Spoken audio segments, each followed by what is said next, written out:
잠언 11장 말씀입니다. 지금 잠언 10장에서 22장까지는 여러 가지 격언과 같은 그런 교훈을 주는 것들이 나오고 있습니다. 그래서 이렇게 크게 한 주제를 말한다고 보기는 좀 어렵고 한 절 한 절이 그래서 전체가 375개의 경구로 이루어졌다라고도 이야기합니다. 그래서 이것을 요약하기가 쉽지는 않은데 그래서 11장은 조금 비슷한 것들끼리 이렇게 모여 있는 것 같기도 합니다. 첫째 1절에서 8절까지는 그러니까 이제 전체적으로 11장이나 이 전체 주제는 사람들에게 어떻게 대하느냐 하는 그런 것인데요. 1절에서 8절까지는 이 정직하게 대하라 이런 것이죠. 속이고 이러지 마라 하는 것이죠. 그래서 다른 사람들에게 정직하게 대하는 것 이것이 중요하다는 것을 여러 번 반복하는 것 같습니다. 1절에 속이는 저울이 있죠. 그거 안 된다는 것입니다. 공평한 추 속이는 저울은 하나님이 미워하시고 공평한 추는 하나님께서 기뻐하신다. 이런 말씀이죠. 그러니까 속이지 말자. 공평하고 정직하게 여기에 3절도 정직한 자 이렇게 말씀을 하고 있죠. 그래서 5절도 완전한 자의 공의 6절도 정직한 자의 공의 그래서 우리가 한 절 한 절 다 설명하고 이해하기는 어렵고 크게 우리가 이 정직함과 속임 이거에 대해서 생각해 봐야 되겠습니다. 우리가 다른 사람을 눈속임하고 또 몰래 이렇게 속이면 그때는 이익을 보는 것 같고 그때는 어떤 위기를 모면하는 것 같지만 그거 결국 다 드러난다 하는 것입니다. 드러나지 않는 게 없습니다. 그래서 세상에서 드러나지 않더라도 하나님은 다 보고 계시다 하는 것을 우리가 잊어서는 안 됩니다. 그래서 항상 남들이 보든 안 보든 정직하게 살아가는 것, 속이지 말고 정직하게 사는 것, 이것이 하나님께서 기뻐하신다는 것, 1절을 기억하시고 속이는 저울은 여호와께서 미워하시나 공평한 추는 그가 기뻐하시느니라. 그래서 정직하게 살아야 되겠습니다.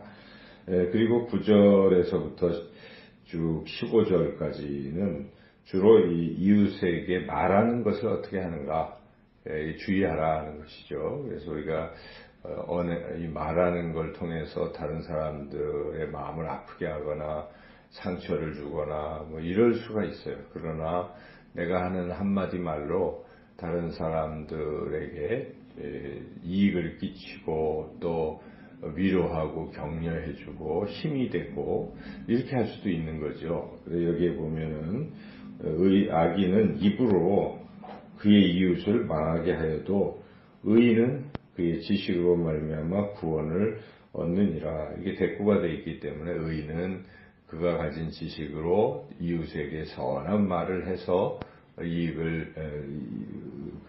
이웃을 유익하게 한다는 것이죠.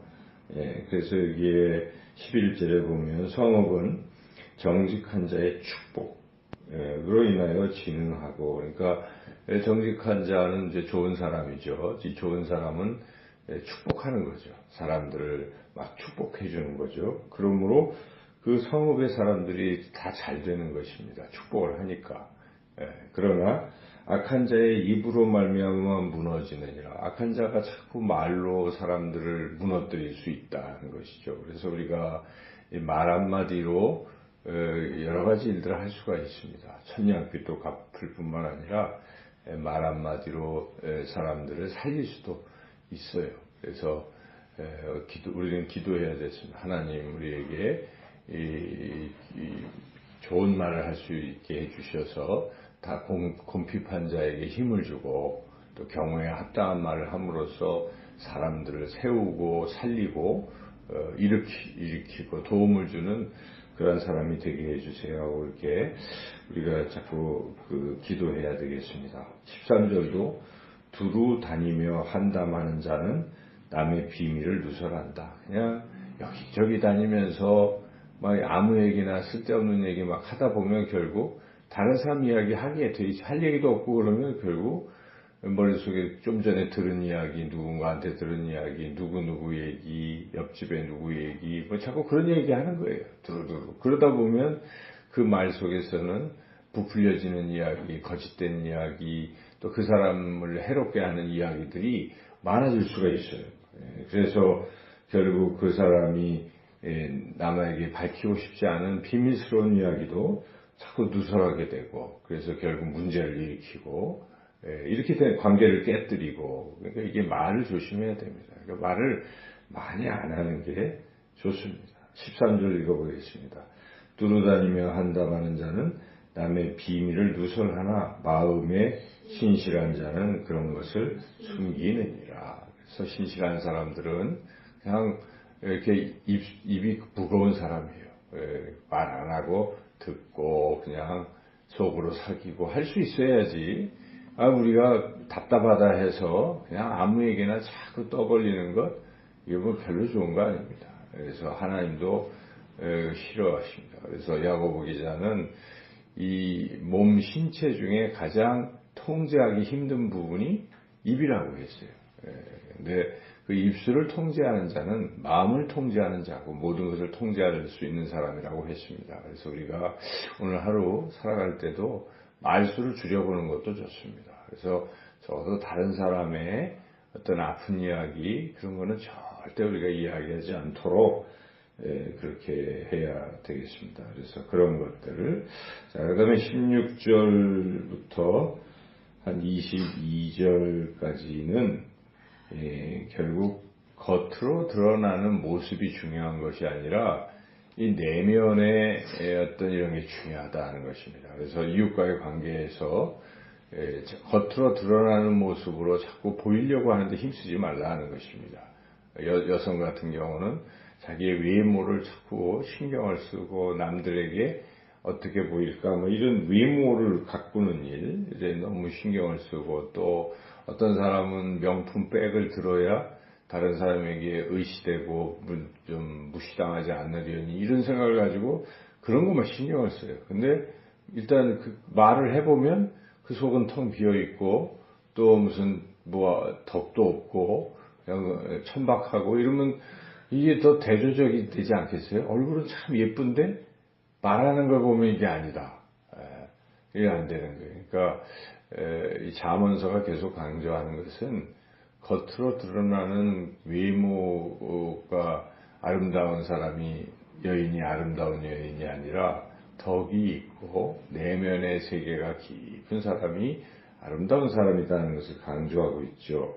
그래서 여기에 16절 유덕한 자는 존영을 얻고, 덕이 있는 사람, 유덕한 자가 결국은 하나님의 존귀하심을 얻고 사람들에게도 시간이 지나면 그분이 훌륭해 이런 거죠. 외모는 나이가 들면 들수록 다 또 그런 거 다 비슷해지는 거 아니겠습니까? 그게 중요한 게 아니지 않습니까? 여기 그래서 좀 심한 말도 하고 있어요. 22절 한번 같이 읽어보겠습니다.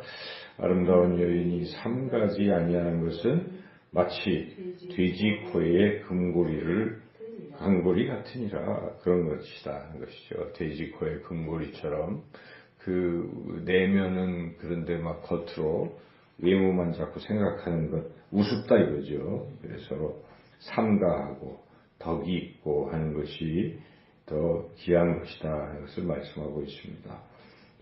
또 여기에 보면 인자함과 잔인함을 대조적으로 보여주고 있는데 17절에 보면 인자한 자는 자기의 영혼을 이롭게 하고 잔인한 자는 자기의 몸을 해롭게 하느니라. 인자하게 살아야 돼요. 사람들에게 막 잔인하게 행동하고 잔인하게 말하고 폭언하고 폭력을 일삼고 이거 안 좋습니다.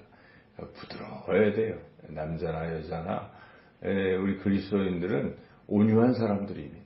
항상 부드럽게 말하고 부드럽게 대하고 부드러운 표정으로 따뜻하게 손을 잡아주고 따뜻하게 말해주고 이러면 얼마나 좋습니까? 거기에 그리스도의 향기가 바라는 것이고 또 주님이 증거되는 것입니다. 우리가 막 소리를 지르고 난폭하게 대하고 이거 별로 안 좋습니다. 이런 것은 결국 좋지 않다는 것입니다. 그래서 그런 사람들은 이 몸까지도 해로워지는 거예요. 근데 인자한 사람은 영혼까지도 좋아지는 것입니다. 영혼도 이롭게 되는데 잔인한 사람은 어떻게 됩니까?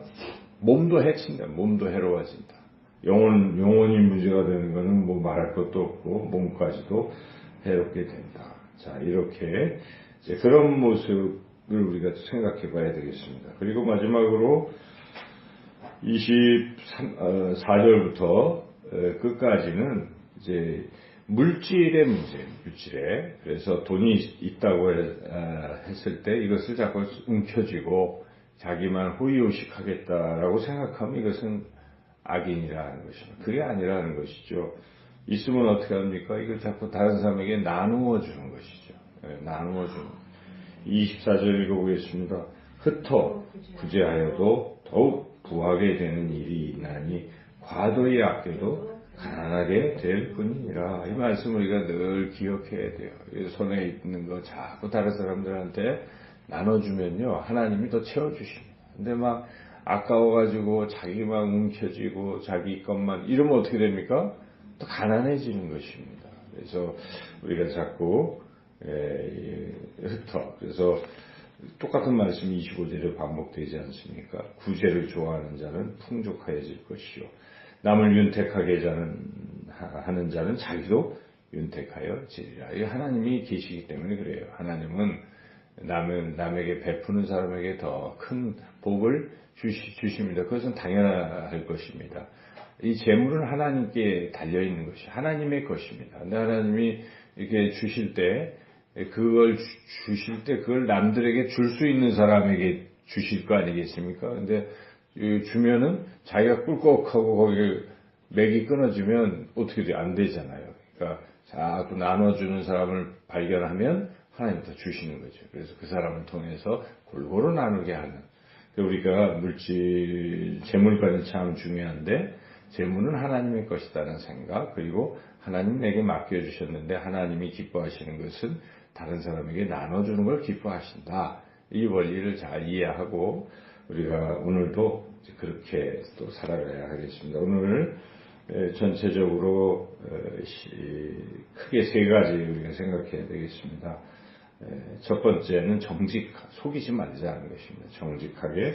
둘째는 말을 조심해야 됩니다. 그래서 다른 사람들 자꾸 쓸데없이 허물만 자꾸 이렇게 밝히고 이야기하고 두루두루 이런 거 하지 말고 좀 허물도 말하지 말고 절제하고, 그리고 또 한 가지 여기 이 인자한 겉으로 이런 것보다 덕을 가지고 그렇게 외모보다도 내면의 세계를 우리가 잘 가꾸고 또 해야 되겠고, 마지막으로 물질을 이웃들에게 나누고 베푸는 그러한, 그래서 오늘도 이웃들에게 선을 행하시는 저와 여러분의 삶이 되시기를 주님의 이름으로 축원합니다.